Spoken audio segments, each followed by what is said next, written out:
Engineer Abul Bashar, আপনি যে বলছিলেন যে ফেসিবাদের যে মলম সেই মলম এখন আর বিক্রি করে চলবে না, একটু ব্যাখ্যা করবেন প্লিজ।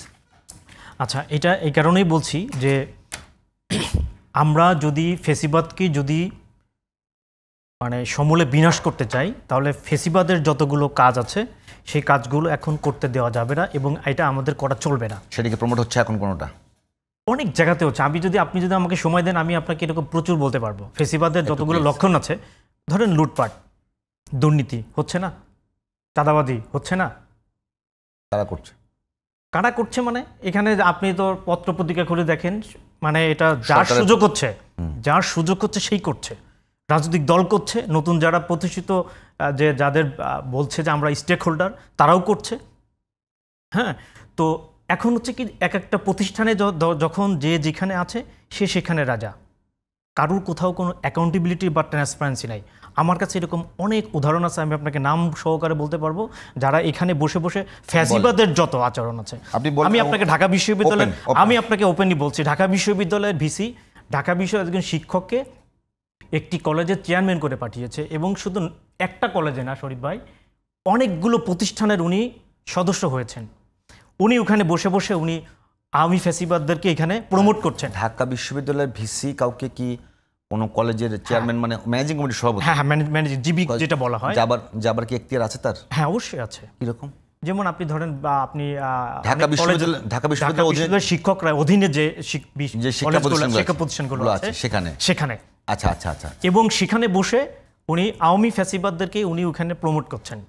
এবং আপনাকে আমি বলবো যে তারা একদম চিহ্নিত কার্ডস ফিগার যেটা বলা হয়, মানে খুবই বড় ক্যানভাসে, আমি নাম বলতে চাচ্ছি না, আমি আপনাকে দিব, কারণ আমি এই টকশোতে যেহেতু সে নাই তার ডিফেন্ড করার সুযোগ নাই, বাট আমি আপনাকে এটা বলছি। আপনি দেখেন মেডিকেল অ্যাসোসিয়েশন বিএমডিসির যিনি প্রেসিডেন্ট, উনি কোন দল করেন? উনি ওখানে বসে বসে বিএনপি বা বলেন যে কোনো ডাক্তারদেরকে উনি ফায়ার করছেন। আপনি উদাহরণ চান? আচ্ছা আসেন, মামলা পর্যন্ত হাইকোর্টে রিট পর্যন্ত হয়েছে। উনি ড্যাপ করার পরেও তার বিরুদ্ধে এগুলো করছে। আপনি ধরেন এই যে আপনি সজীব ভুঁইয়া, হ্যাঁ, ওনার বয়স কতদিন হয়েছে, ওনার 2টা অস্ত্র লাগবে, এবং ওনার যে অ্যাক্টিভিটিস, তার যে চলাফেরা, এটা কি মনে করেন 5 তারিখের আগে আর পরে? তো আমরা তো এই গল্পগুলো শুনেছি যে ঢাকা শহরে আওয়ামী লীগের বা অনেকেই আসছে, জুতাও ছিল না পায়ে, তারা এখন বিএমডব্লিউতে মার্সিডিজ বেঞ্চে ঘোরে। হ্যাঁ, যাদেরকে আমরা দেখেছি এই অবস্থায়, যেমন আমার জেলাতে একজনের তার এনআইডি ব্লক হয়েছে এবং দুদকে তার বিরুদ্ধে ব্যবস্থা নিয়েছে। সে এখানের আন্দোলনের এবং একটা উপদেষ্টার ছিলেন উনি, তো উনি তো এখন বড় অঙ্কের দুর্নীতির সাথে এরা সবাই জড়িত। অর্থাৎ আমি আপনাকে বোঝাতে চাচ্ছি, আমি ফ্যাসিবাদকে প্রমোট করা বা বলার কোনো সুযোগ নাই, কারণ আমি জাতীয়তাবাদী ছাত্রদল, আমি জেল খেটেছি অনেকবার, আমি তারেক রহমানের জেল পার্টনার ছিলাম। আমি যেন অনার ফিল করি যে আমি রিমান্ডের পরে উনি আমাকে বুকে জড়িয়ে ধরেছিলেন, আমি নির্যাতন ভোগ করেছি। এবং আপনাকে কি বলবো, আমি পলাশির ওখানে আমাকে তুলে দিয়ে যাওয়া হয়েছে, নারায়ণগঞ্জ সিদ্ধিরগঞ্জে, যেটা আমার ফ্যামিলিকে আমি অনেক সময় বলতে পারি নাই, সাভারে ডাড্ডা এলাকাতে রাত 2টা পর্যন্ত আমাকে নৌকার মধ্যে রেখেছে। এ ধরনের নির্যাতন আমরা ভোগ করেছি, কিন্তু সেইগুলো যদি বিপু ভাই এখন আমরা দেখি, এটা খুবই পেইনফুল।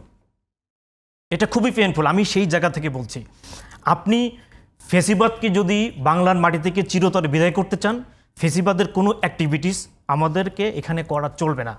এই জন্যই বলছি আমি, যদি আপনি সেই কাজটা যদি না করতে পারেন, তাহলে জনগণকে আপনি যতই বলেন না কেন, জনগণ কিন্তু সেই জায়গা অ্যাকসেপ্ট করবে না। এটা হচ্ছে চরম বাস্তবতা। কারণ আমাদের বাঙালি জাতির যে মেমোরি, আমরা কিন্তু খুব কি বলবো, প্রেজেন্টে আমরা ইন্টারেস্ট চাই।